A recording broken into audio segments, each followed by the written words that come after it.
So I believe we're now in Clean Tech 2.0, Carbon Tech 2.0, Climate Tech 1.0, and it's kind of the best of times. I'm very optimistic. Capital is moving. We didn't have this big crash everybody thought was going to happen. Nothing happened. We're still fine. Economy's robust. And there's a lot of dry powder and venture capital, but I'm actually focused more on private equity and strategics these days.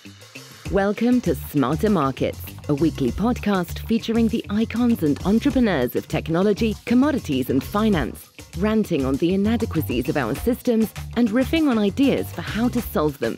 Together, we examine the questions: are we facing a crisis of information or a crisis of trust? And will building smarter markets be the antidote?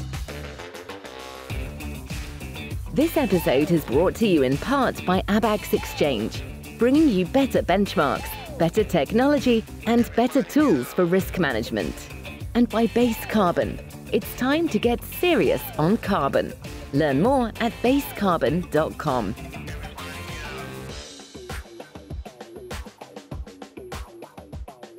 Welcome back to Setting Course on Smarter Markets. I'm Dave Greely, Chief Economist at Abax Technologies. Our guest today is Peter Fusaro, founder of the Wall Street Green Summit and Managing Director, ClimateTech at Weild Co. We'll be discussing what's been happening in ESG investing and carbon markets and looking forward to the conversations happening at the 23rd Annual Wall Street Green Summit. Hello, Peter. Welcome back to Smarter Markets. A pleasure being here, David. Well, it's really a real pleasure to have you back to discuss your upcoming 23rd Annual Wall Street Green Summit, which will be held this year, March 12th through 13th at the Cornell Club in New York City. And this podcast is becoming an annual event for us here on Smarter Markets, and I've been looking forward to it. We've called our podcast series Setting Course because we're trying to help our listeners get oriented to the big issues in the year ahead. And I noticed on the Wall Street Green Summit agenda that you're opening it this year by giving a talk titled Setting the Stage for Sustainability in 2024. So I wanted to ask you, why are you opening the summit with this talk? And how do you want to frame up the themes and issues to be discussed at the summit this year? Basically, the reason I'm framing it this way to set the stage is we have 45 other speakers sharing their knowledge. So it's not a solar conference or a clean energy conference or an ESG conference. It's all of the above. And so I really want to talk about the new trends we're seeing in ESG, the new trends we're seeing in carbon markets, the new trends we're seeing in all kinds of clean energy. And we have fund managers, we have bankers, we have people deep in the weeds in carbon markets. So it's really a 2-day deep dive. And thematically is, here are the experts, they're sharing their knowledge. Come to New York once a year. Here we are. Terrific. And I've noticed that, as you said, there are a number of focus areas for the summit this year, including ESG investing and reporting, carbon markets and finance, clean energy solutions to climate change, and greening clean transportation. Now, many people have shied away from talking about ESG investing over the past year or so.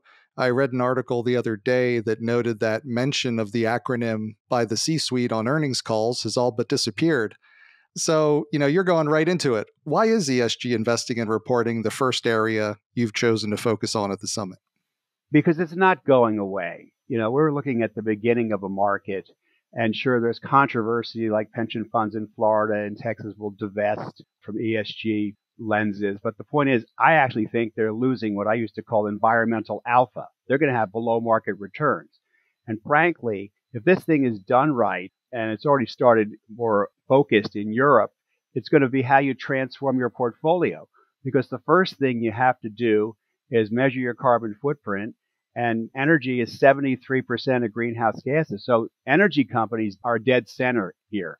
So that's the E part. We also cover the S on the social issues and, of course, governance, which is more of an accounting issue. So controversy is good. I like different points of view, but we specifically kick it off with ESG, and we have a number of bankers talking about it from their lens. So I think it's important to keep talking about it. Eventually things change. Sometimes, you're really an outlier. And I thought this thing was going to be more mainstream. I didn't think it would be controversial, but I guess it is. And here we are. Well, and you said earlier that you want to talk about the new trends. I'm curious, what do you see as the new trends or the next evolution of ESG investing? Well, I think a lot of this is going to be AI and software solutions. I think we're going to start seeing portfolios that need to be decarbonized. We're going to need better metrics. I'm looking at a lot of new software technology and data sets. So this is really a big data play because it's a collection of data for formal reporting. And I think the companies, I noticed Watershed just raised another 100 million.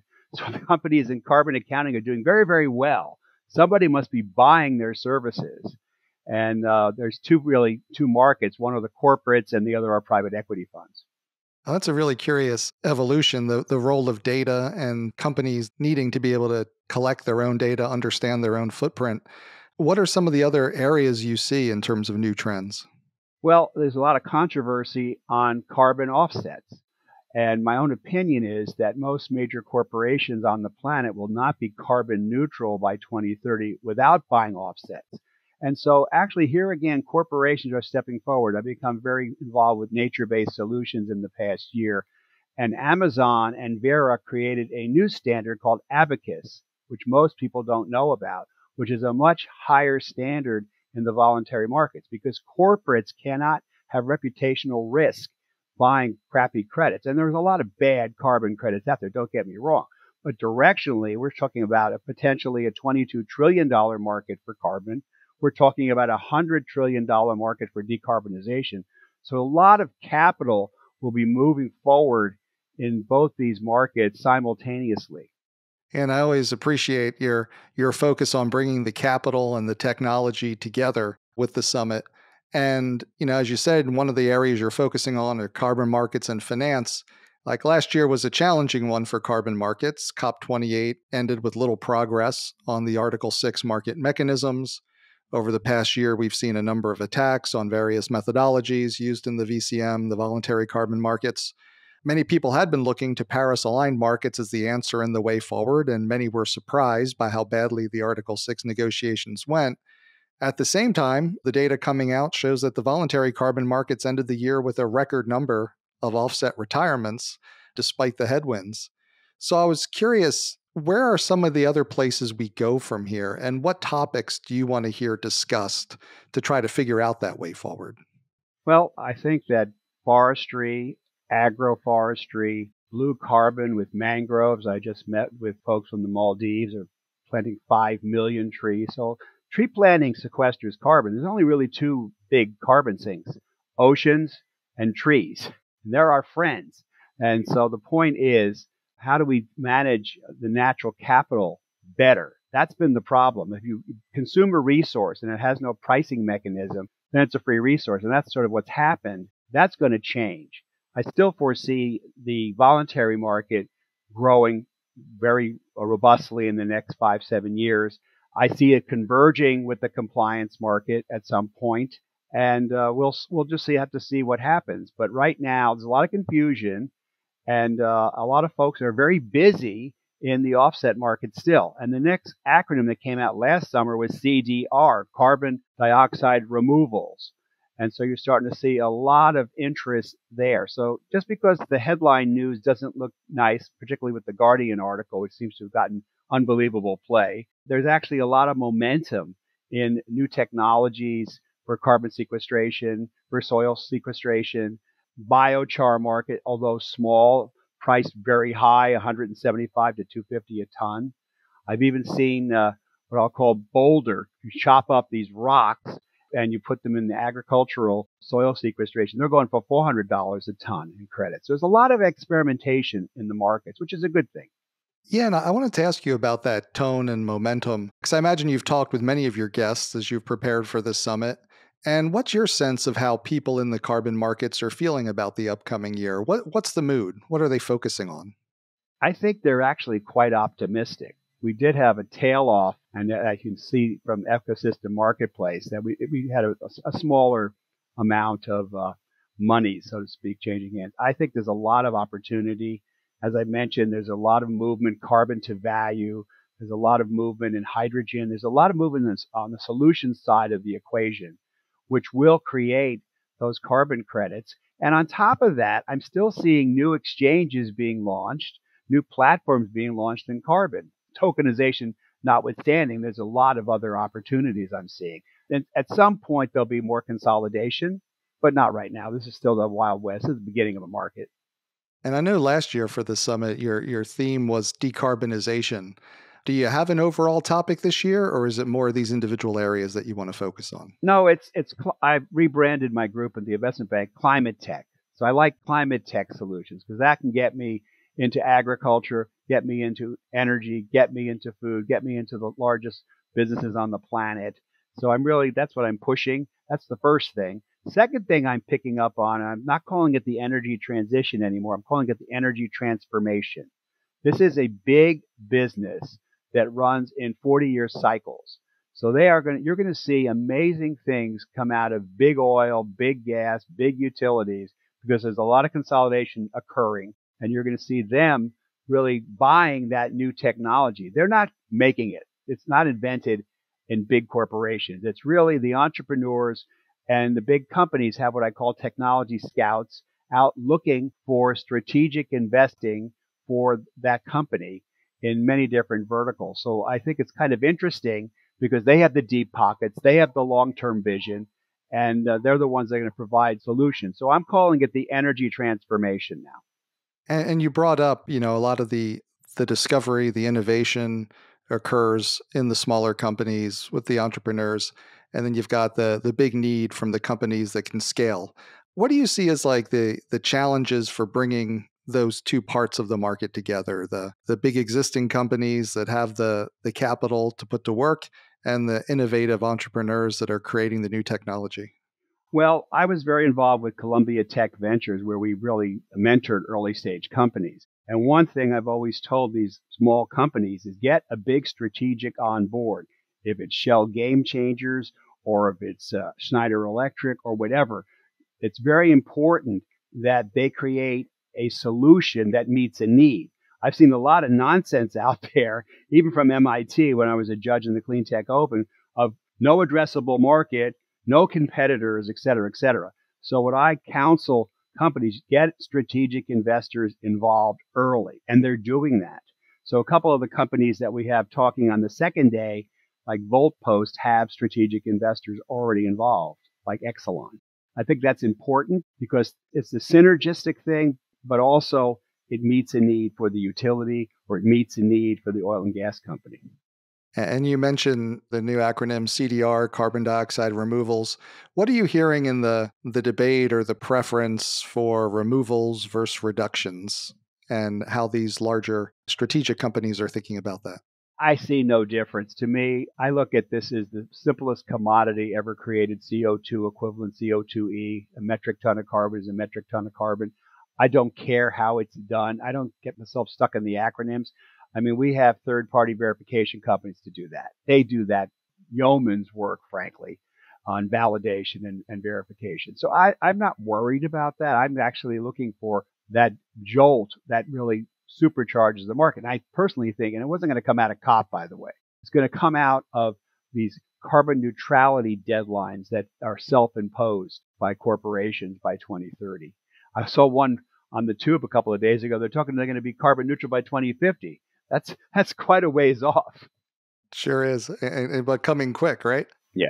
And I wanted to know, when you think about the summit, are there, as a participant as well as organizer, what are other topics are you looking forward to hearing being discussed? And do you feel like these are new topics, or are they existing topics discussed in a new light or with a new twist? I'm looking forward to what's going on in the hydrogen markets because there's been more of an uplift, and I see big corporates getting more involved as the Hydrogen Council in Brussels. I see a lot more in AI, and I think that's going to continue. I'm looking at some solutions like farmed fish in warm water because of climate change having temperature rise. So it's really a diverse menu of speakers and experts. They're all experts. I have a lot of founders, a lot of C-suite, and it's like 2 days of the deep dive. But the outcome is there's a lot of business done in the room. And it sounds like you're bringing in much more climate tech, much more agriculture, and this focus on transformation. I think for a while, there was a focus on reduction. How can we just emit less? And we need to do that, of course, but also doing it by transforming the way we do the things we need to do outside of just, transportation, but into agriculture. What are you seeing that's interesting in the agricultural side in terms of making it more sustainable and contributing to reducing carbon? Yeah, we have a company coming out of Quebec called Veritas Terra, which actually uses technology, biotechnology, to take distressed land and repurpose it for growing food and growing trees. I think it's pretty interesting. So it's kind of a large scale land reclamation play because as you are well aware, we've had a lot of fires around the world. So we've basically combusted a lot of forestry, a lot of distressed land that has been overused that needs to be replenished. So I think that's kind of interesting. They're a small company, but they're getting very involved in something new, which there's no overnight sensation. And I'm seeing other competitors start to emerge. So that's kind of interesting to see new technology applied in kind of the food agricultural space. I think we're going to see more of that. I know there's a lot of buzz many years ago when I was involved with vertical farms. That's kind of died down for the time being anyway. No one figured out how to make money except making leafy green vegetables. So I think looking more holistically at, replenishing distressed land, it gets a higher valuation. It creates carbon credits. There's a lot of talk about nature-based solutions, but you really have to have the solutions providers show you how. Right. And looking at the other side of the equation, the investors, for a while, a lot of the conversation around ESG was about what not to invest in. And of course, you said that, there's also climate alpha, what you should be investing in to make a difference. When you think about that attitude, do you find that attitude of looking for the climate alpha is becoming more accepted, more widespread among the investor community? Or what do they need to do to kind of change the mindset in a more productive way, in your opinion? Well, it's still an alternative asset class. It's not mainstream. So it's still developing. That's the first thing. The second thing, I was a professor at Columbia teaching renewable energy project finance, and only two schools were teaching renewable project finance at that time. Yale was the other. The last 2.5 years, I've worked with Stanford and Oxford, who've just created their climate colleges. So academia is kind of behind in terms of programmatically looking at things. I mentored a young woman who getting her PhD at Johns Hopkins. She's the first person I've seen who's taken a course in carbon accounting. So it's kind of the reason I'm bringing this up. We need that knowledge capital from the young people that go to Wall Street or the City of London that actually do the work on portfolio management and deeper dives. And that's a disconnect. You can't say I'm going to climate college. There's a few, but really they're just getting going. And that raises a great point in terms of spreading the knowledge of how these market works and how these technologies work and making it more mainstream in the finance industry. I think that probably is why stories like the Guardian articles get so much play, because there isn't enough understanding to really kind of take it in and sort what's true and what's not true. And it frankly scares investors. What would you see as a, former professor as, what do we really need to do to increase that education amongst the financial community? Well, there's two things, and it's kind of the academics really haven't figured out how they're going to create the jobs for the students. That's a big problem. I mean, I'm mentoring several young people from Ivy League schools right now who don't have jobs. That's like a disconnect. So they've really been negligent, in my opinion, in helping the kids get jobs because the kids are coming out with tremendous loans. This is not cheap. All the universities I've been involved in, it's like north of 50 to 70K a year. So that's a problem. And that hasn't been solved. It just hasn't been addressed. Secondly, I think we need more training and development in the financial services industry as well. I tried to do this at the vertical campus of Baruch College with a couple of groups, with Bloomberg, with MSCI, et cetera. We were much too early, basically teaching ESG to financial analysts. We had about 30 people, but it wasn't a great success. I'm always early, unfortunately. So that's kind of what happened. I think now it needs even greater. And it is a classic chicken and egg problem, right? Of you need to create the jobs to get the workforce, but you need the workforce to fill the jobs. Is there anyone taking the lead on figuring out that problem? Not really. I've seen a lot of focus on DEI diversity, equity, and inclusion. That's nice, but I mean, that's not creating jobs. I'm very fundamental. How do you create jobs where there's a need for jobs? Well, training programs is one area. Robots can't do everything. They still have to be programmed, although they're starting to beat people at chess, obviously. But there's a need, I went to the number one school in robotics, Carnegie Mellon University. So there's a lot of need to some AI, automation, business systems. I hear machine learning. If I hear it one more time, everybody's machine learning now. But the point is, you got to have the application that is needed in the marketplace. I'm a big capitalist. We need things that work.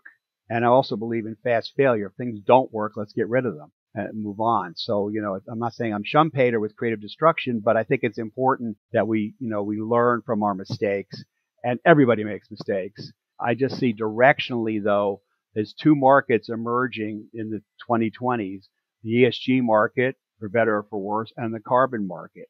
And then the corporations are really very interested in business transformation. That's what they're doing. And it takes time. It's incremental. There's no big shock. But I'm actually very positive on this year and next year. Yeah, and I wanted to ask you about that because, you've been doing this a long time. So maybe you can give us some perspective, especially people who maybe only got into carbon markets and sustainability within the past few years. Where would you put where we're at in the grand scheme of things?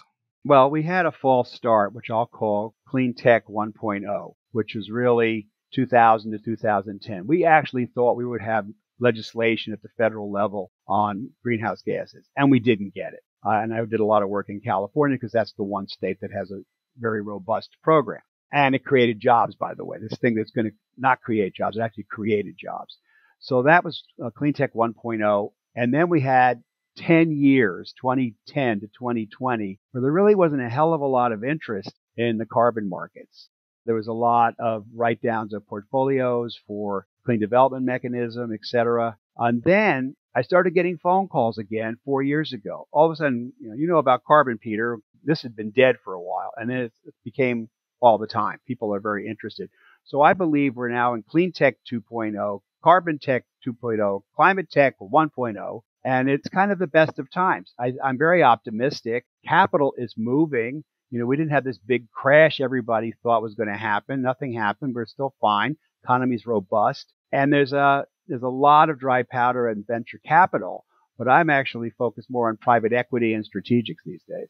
And I think that's, to me, one of the most fascinating parts of this energy transformation, as you put it, is the transformation in mindset. In a way, I think within a couple years ago, when interest got rekindled in climate and carbon and sustainability in a big way, there was a lot of concern of, well, is this a fad in a way? Will it pass when the cycle turns?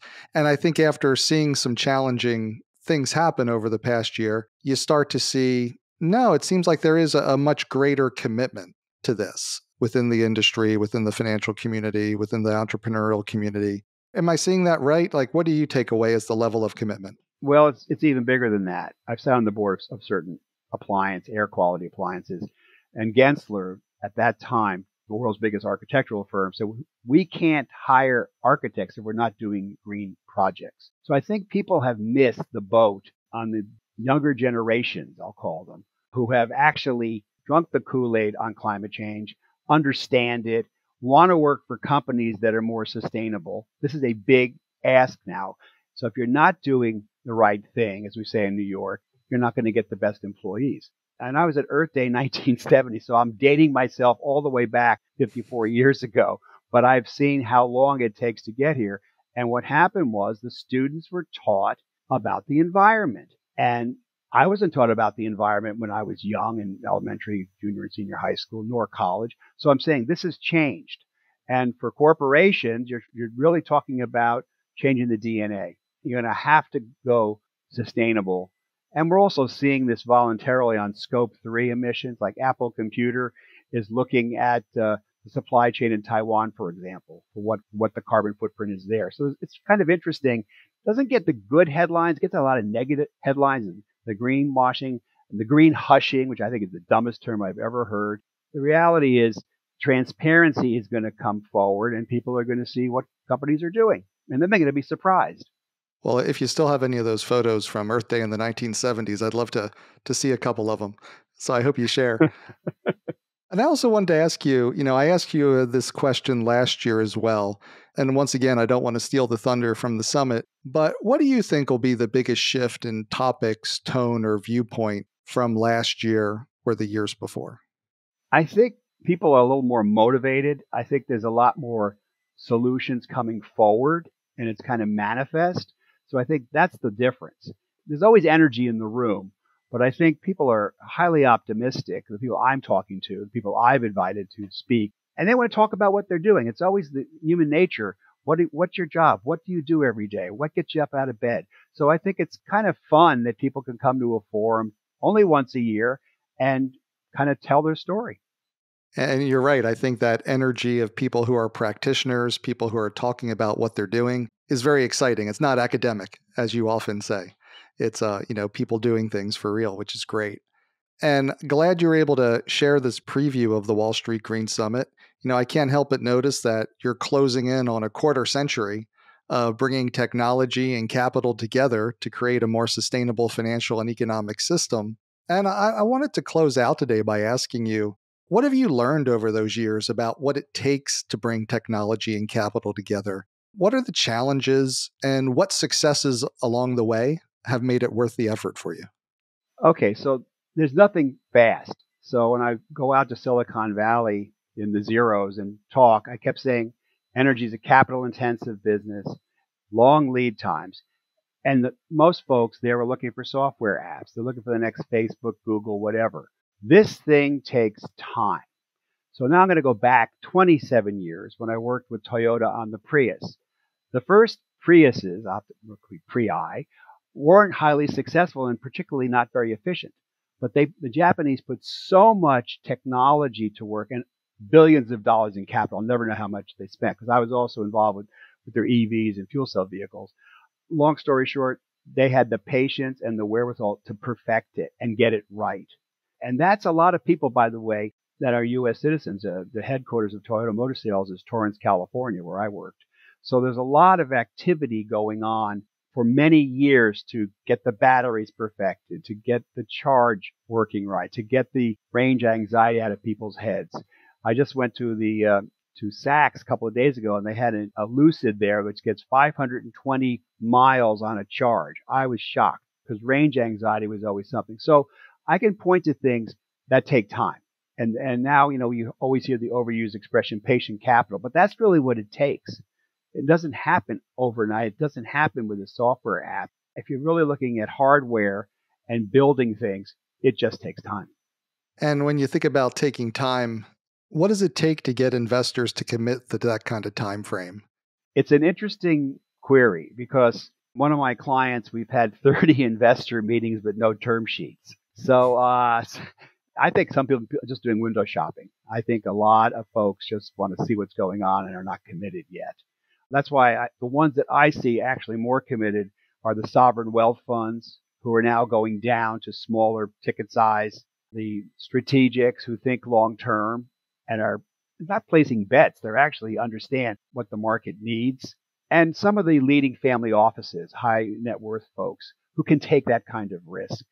The venture side of the house is more limited. They'll come back. There's still funds forming and more rounds going, but they're not as active as they have been. Well, and I look forward to you having a great Wall Street Green Summit coming up in March. Curious last question for you. If I were to call you up after the summit and you were to be thrilled with how it went, what would have happened? I would probably be pleasantly surprised by something I didn't expect. Fantastic. Well, I'll give you that call. Thanks so much for joining us, Peter. Always appreciate it. Thank you very much. Very much enjoy talking to you and also working with SmarterMarkets. Thanks again to Peter Fusaro, founder of the Wall Street Green Summit and managing director, ClimateTech at Weild Co. We hope you enjoyed the episode. We'll be back next week with our next episode of Setting Course. We hope you'll join us. This episode is brought to you in part by Base Carbon. The trading of carbon credits can help companies and the world meet ambitious goals for reducing greenhouse gas emissions. But how do we judge the quality of these projects And how can we ensure that our investments are creating real value? At Base Carbon, we're focused on financing and facilitating the transition to net zero through trusted and transparent partners. It's time to focus on what's important. It's time to get serious on carbon. Learn more at basecarbon.com. That concludes this week's episode of Smarter Markets by Abax. For episode transcripts and additional episode information, including research, editorial, and video content, please visit smartermarkets.media. Please help more people discover the podcast by leaving a review on Apple Podcast, Spotify, YouTube, or your favorite podcast platform. Smarter Markets is presented for informational and entertainment purposes only. The information presented on Smarter Markets should not be construed as investment advice. Always consult a licensed investment professional before making investment decisions. The views and opinions expressed on Smarter Markets are those of the participants and do not necessarily reflect those of the show's hosts or producer. Smarter Markets, its hosts, guests, employees, and producer, Abax Technologies, shall not be held liable for losses resulting from investment decisions based on informational viewpoints presented on Smarter Markets. Thank you for listening, and please join us again next week.